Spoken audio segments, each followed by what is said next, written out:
हा mango custard एकदा पाहिला तर तुम्ही थेट किचनमध्ये जाणार, एवढा टेम्पटिंग आहे. शिवाय लहान मुलांनी एकदा खाल्ला ना तर आईस्क्रीमसुद्धा मागणार नाहीत, एवढा जबरदस्त लागतो. चला आज बनवूया कमीत कमी वेळेत कमी साहित्यात पटकन होणारा मँगो फ्रूट कस्टर्ड. नमस्कार मंडळी, मी सुकुमारी स्वागत करते तुमचं सुकुमारीज किचन मराठीमध्ये. चॅनलवरती नवीन असाल तर चॅनलला सबस्क्राईब करा आणि व्हिडिओ आवडला तर व्हिडिओला लाईक नक्की करा. चला तर बनवूया मँगो फ्रूट कस्टर्ड. त्यासाठीचे लागणारे साहित्य बघूया. आता इथे घरामध्ये जे पण फळं उपलब्ध असतील ते तुम्ही घेऊ शकता.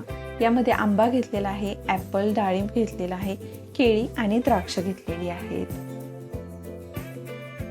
आता त्यासाठी आपल्याला 1 लिटर दूध लागणार आहे. तुम्ही कोणतंही दूध घेऊ शकता, फुल फॅट मिल्क किंवा गाईचं दूध घेतलं तरी चालणार आहे.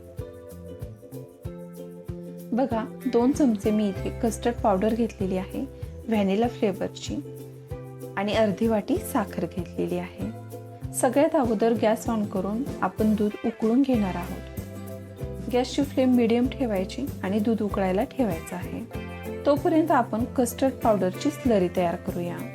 त्याकरिता अर्धी वाटी नॉर्मल टेम्परेचरचं दूध घेतलं. त्यामध्ये 2 चमचा कस्टर्ड पावडर घालायची आहे आणि याला एकसंध असं मिक्सरच्या मदतीने मिक्स करायचं. यामध्ये कसल्याही गुठळ्या राहू नयेत याकरिता एकसंध असं मिक्स करून घ्यायचं आहे. हे छान मिक्स केलं, बघू शकता तुम्ही छान एकसंध असं मिक्स झालेलं आहे. दुधाला छान उकळी आलेली आहे. आता यामध्ये कस्टर्डची स्लरी आपण घालूया.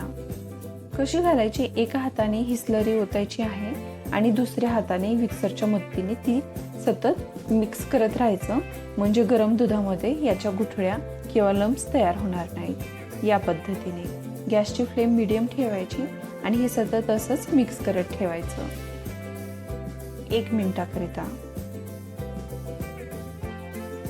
आणि बघा कस्टर्डची स्लरी छान मिक्स झाली दुधामध्ये. आता 2 मिनिटातच याला थोडासा दाटसरपणा येत आहे. लगेचच आपण साखर घालूया आणि साधारण 3 मिनिटाकरता ही कस्टर्डची पावडर छान शिजू द्यायची, म्हणजे दूध हे छान क्रीमी आणि दाटसर होईल. सतत ढवळत ठेवायचं.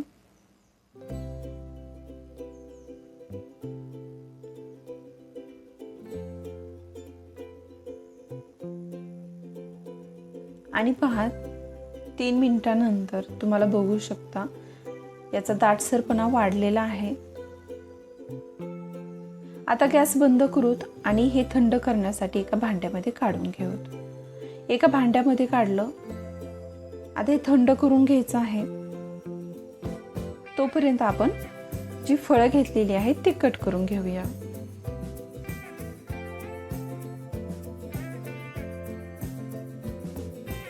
सगळ्यात अगोदर द्राक्ष कट करणार आहोत. आता द्राक्ष तुम्ही काळे द्राक्ष घेतले तरी चालेल. जेवढे कलरफुल फ्रूट घेताल तेवढीच आपली डिश ही टेम्पटिंग होणार आहे. लहान मुलांची फेवरेट आहे, त्यांना खूप आवडेल. तुम्ही घरी नक्की ट्राय करा. द्राक्षाचे बारीक बारीक तुकडे करून घेतले. ॲपल कट करूया. सगळ्याच फळांचे बारीक बारीक असे तुकडे करून घ्यायचे आहेत. तुम्ही तुमच्या आवडीनुसार इथे फळे घेऊ शकता, पण जेवढे गोड फळे घ्याल तेवढंच आपलं कस्टर्ड हे खूप टेस्टी लागणार आहे. आता तुम्ही इथे आंबट फळे घालू नका, यात फक्त गोड फळेच घातली जातात.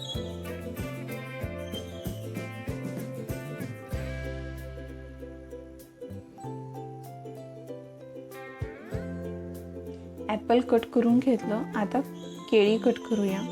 केळी तुम्ही आवर्जून घाला. केळीमुळे कस्टर्ड हे क्रीमी होतं आणि टेस्ट खूप छान येते. पेरू घालू शकता, जे पण फळे आवडत असतील ते.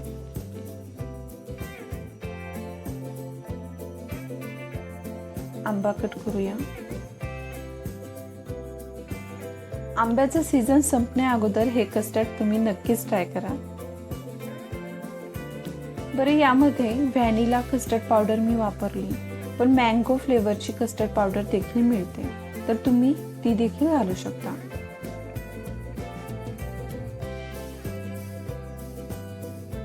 खूप सोपी रेसिपी आहे, अगदी झटपट तयार होते.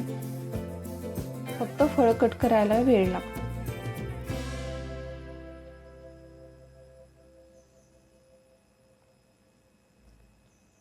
पहा, आंबा देखील आपण कट करून घेतला.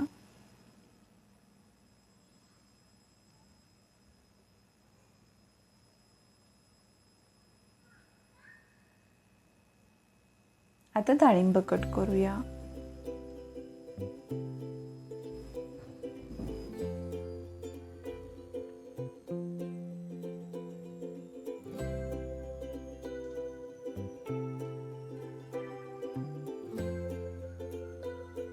सगळेच फ्रुट्स आपण कट करून घेतले.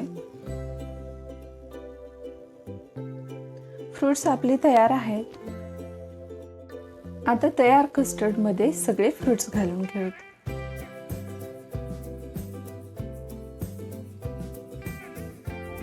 बघा, हे छान थंड झालेलं आहे. आत्ताही तुम्हाला जरा पातळ दिसत असेल कारण हे अजूनही कोमट आहे, पण फ्रीजला ठेवल्यानंतर थंड झाल्यावरती याची कन्सिस्टन्सी वाढते आणि थोडासा घट्टपणा येतो.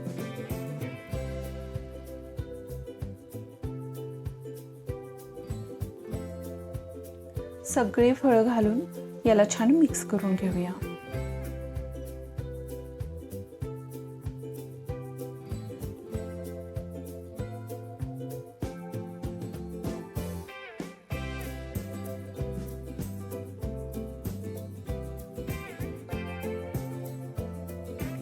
याला छान मिक्स करून आपण फ्रीजमध्ये याला साधारण 15 ते 20 मिनिटाकरिता फ्रीजमध्ये ठेवायचं. छान थंडगार कस्टर्ड खूप टेस्टी लागतं.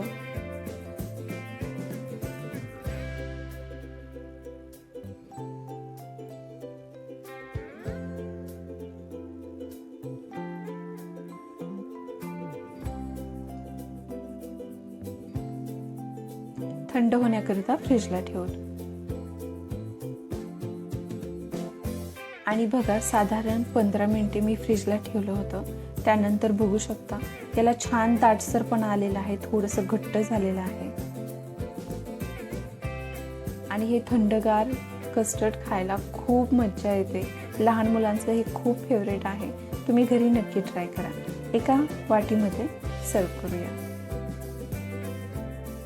बघू शकता, कमी साहित्यात एकदम क्रीमी जबरदस्त असं आपलं मँगो कस्टर्ड तयार आहे.